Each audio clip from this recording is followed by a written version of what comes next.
Shalom, Bapak Ibu jemaat yang dikasihi Tuhan. Selamat pagi, selamat memulai aktivitas kita pada hari ini.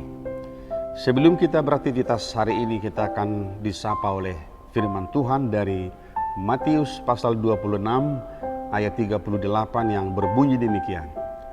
Lalu katanya kepada mereka, hatiku sangat sedih, seperti mau mati rasanya. Tinggallah di sini dan berjaga-jagalah dengan aku. Lalu katanya kepada mereka, hatiku sangat sedih, seperti mau mati rasanya. Tinggallah di sini dan berjaga-jagalah dengan aku. Demikian firman Tuhan. Saudaraku dikasihi Tuhan Yesus Kristus, 3 hari lagi kita akan masuk dalam perayaan Jumat Agung, mengingat penderitaan Kristus yang mati di kayu salib yang menjadi keselamatan kita. Apakah hati kita sudah kita persiapkan untuk menyambut Jumat Agung ini?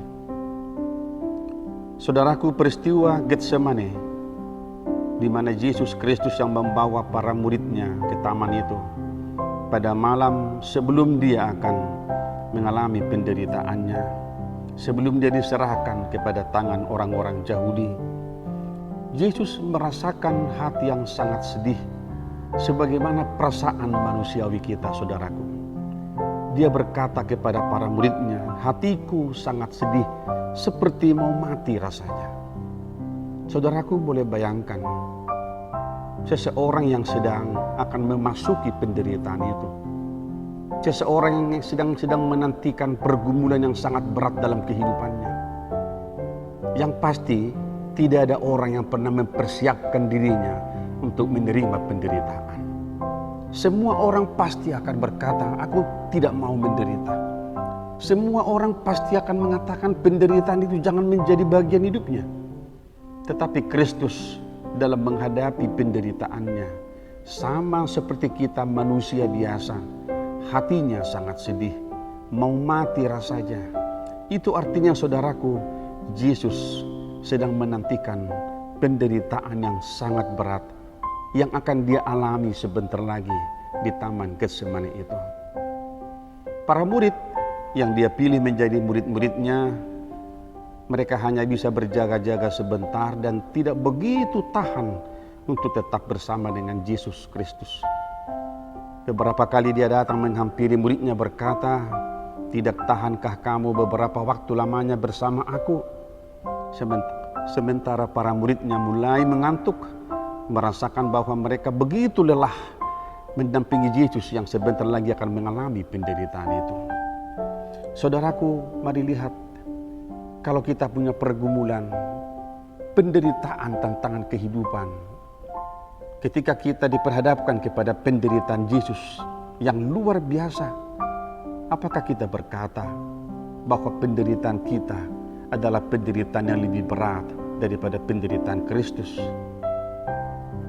Hari ini kita disapa oleh firman Tuhan bahwa penderitaan yang seharusnya kita alami ditimpakan kepada Kristus.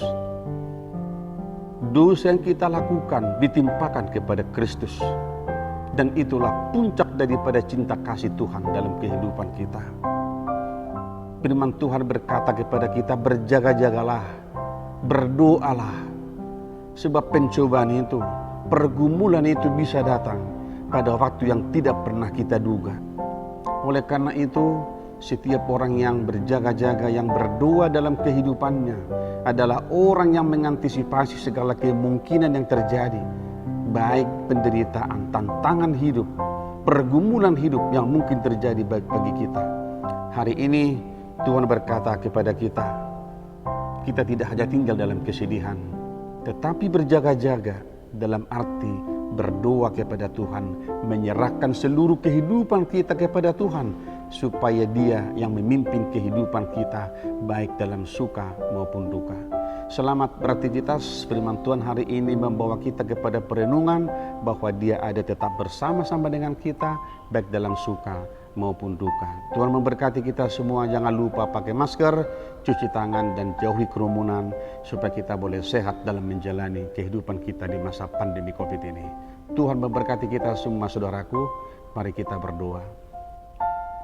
Terima kasih Tuhan untuk firman-Mu hari ini, bahwa dosa kami, pelanggaran kami ditimpakan kepada Kristus yang mati dan menderita di kayu salib sebagai bukti cinta kasih Tuhan bagi kami semua.